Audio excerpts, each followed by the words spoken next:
Attorney Ricky Tumutorgo, nagtataguyod ng katotohanan, nakikipaglaban para sa bayan.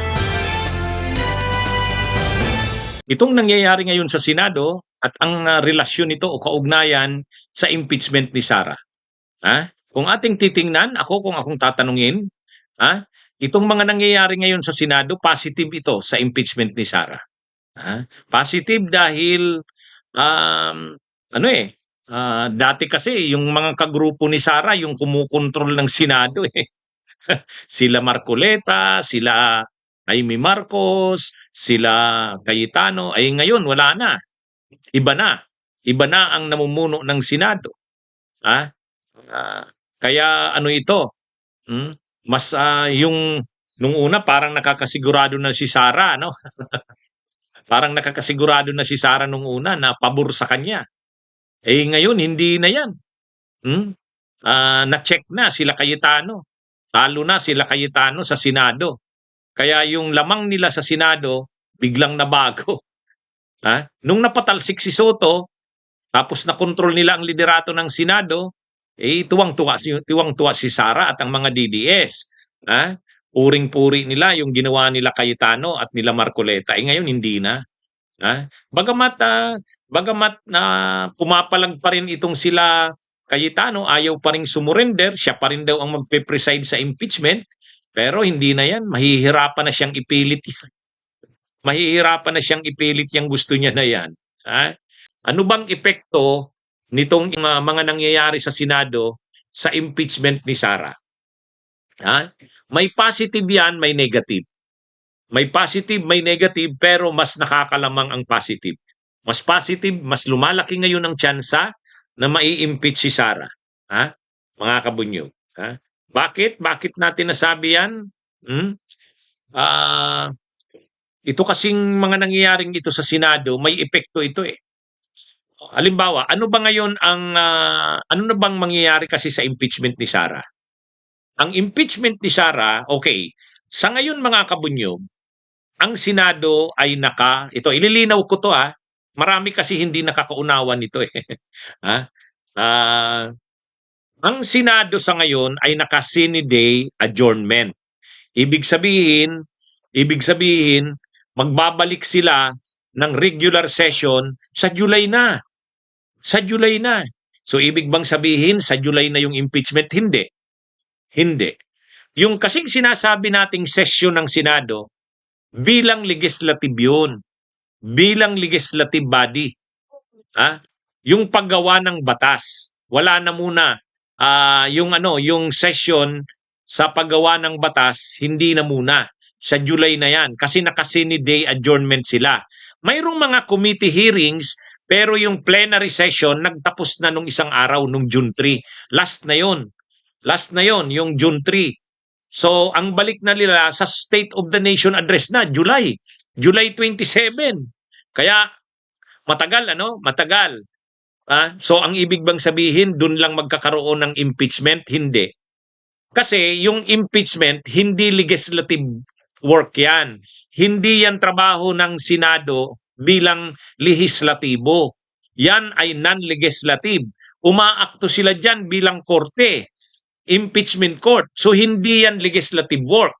Yung legislative work na adjourn. Yung legislative. Pero yung non-legislative tuloy. Itong impeachment, non-legislative yan. Sa katunayan, sinumon na si Sara at pinagpapaliwanag. Nag-submit na si Sara ng kanyang reply nung nakaraang araw. Ngayon, may pre-trial na naka-schedule sa June. May naka-schedule na pre-trial sa June. So magse-session sila sa June para sa pre-trial. Pagkatapos yung trial magsisimula July 6. So ibig ko pong sabihin mga kabunyog, kahit naka-sine die na break ang Senado, naka-adjourn at babalik ang kanilang legislative work sa July na, pero yung non-legislative, yung impeachment court, as an impeachment court, iba ang schedule niyan. Kaya ngayong June, magkukonvene na ang impeachment court para sa pre-trial. Pagkatapos ng pre-trial, magpuproceed na sa trial. Ang trial ay naka-schedule na July 6. Ngayon, ang tanong, sino na bang magpipreside sa impeachment nitong June at saka July? Yan yung medyo masalimuot. Kasi ang ini-insist, siyempre, ang sinasabi ni Win Gatchalian, bilang acting Senate President, siya na ang magpipreside. Siya na ang magpipreside sa pre-trial. Kailan ang pre-trial? Ngayong June. Kailan ang trial? July 6. So yan mga kabunyog. Sabi ni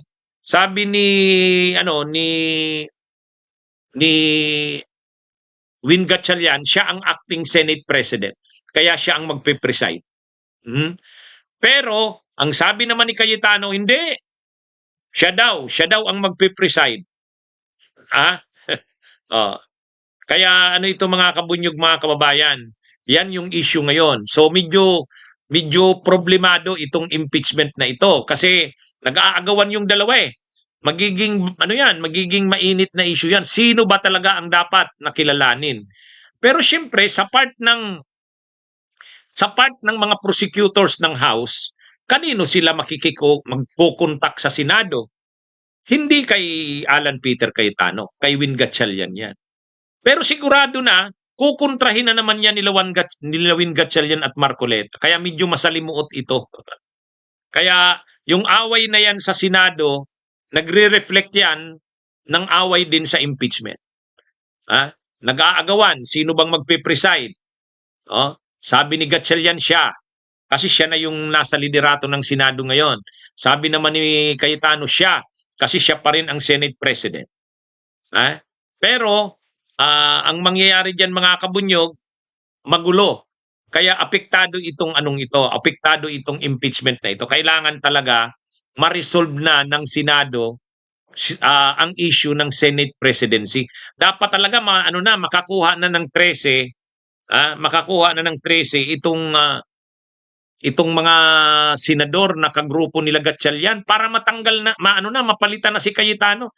Kasi ganyan lang naman yan si Cayetano kasi nga ini-insist niyang siya pa rin ang Senate President.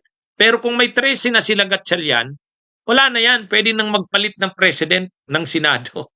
Ngayon kasi hindi pa pwedeng magpalit ng Senate President kasi wala pa silang 13. Pero kahit naman hindi pa nagpapalit, dineclare na nilang vacant ang opisina ng Senate President. So yan mga kabunyog, mga kababayan, yan yung sitwasyon. Kaya kung tatanungin tayo, ano bang sitwasyon ngayon? Ang sitwasyon ngayon, medyo nakakalamang yung para sa impeachment ni Sara kasi dati kasi sila Marcoleta, sila Cayetano ang nasa upper hand sa Senado. Ay mga kakampi ni Sara yan. Ngayon wala na. Ang mayorya na ngayon sa Senado, yung grupo nila Lacson, Soto, Gatchalian. 12 na sila 12 na. Samantalang yung grupo nila Cayetano at saka Marcoleta, yung mga pro-Sara, lang yan, 12 sila, pero nagtatago si Bato, tas nakakulong si Jinggoy, di 10 lang. Wala, na yon, medyo ang lamang ngayon, pag pinag-usapan ang numero, mas lamang ang anti-Sara, yung para sa conviction ni Sara mas nakakalamang. Kaya lang, hindi pa rin titigil yan si Cayetano. Ki-questionin pa rin yan kung sinong dapat mag-preside. Siyempre, sasabihin niya siya ang dapat mag-preside. Kasi siya pa naman daw ang Senate President. Anyway, mga kabunyog, mga kababayan, yan po ang sitwasyon tungkol sa impeachment. Bunyog, bunyog, halikan na kasama ka. Bunyog, kapag buklod ay may pag-asa. Luzon, Visayas, Mindanao, isa ang pananaw. Sa bagong Pilipinas ang bunyog isisigaw. Bunyog.